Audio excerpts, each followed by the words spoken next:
মুস্তাফিজ বিশ্বের সেরা বোলার, মুস্তাফিজ অন্যতম বোলার। সে দেখিয়েছে কিভাবে কামব্যাক করে ফিরে আসতে হয়। লাইভে এসে মুস্তাফিজকে প্রশংসায় ভাসিয়ে একই বললেন শহীদ আফ্রিদি।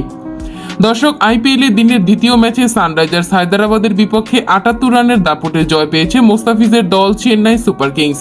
প্রথমে ব্যাট করে ৩ উইকেটে ২১২ রানের বিশাল পুঁজি পায় চেন্নাই। জবাবে ৭ বল আগে ১৩৪ রানে অল আউট হয়ে যায় প্যাট কামিন্সের দল। এই জয়ে হায়দ্রাবাদকে সরিয়ে টেবিলের ৩-এ উঠে এলো চেন্নাই। এদিন বল হাতে জাদু দেখিয়েছেন মুস্তাফিজ।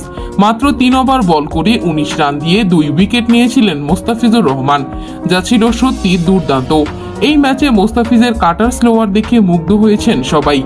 এদিকে মুস্তাফিজের বোলিং দেখে লাইভে এসে মুস্তাফিজকে প্রশংসায় ভাসালেন পাকিস্তানের সাবেক ক্রিকেটার শহীদ আফ্রিদি।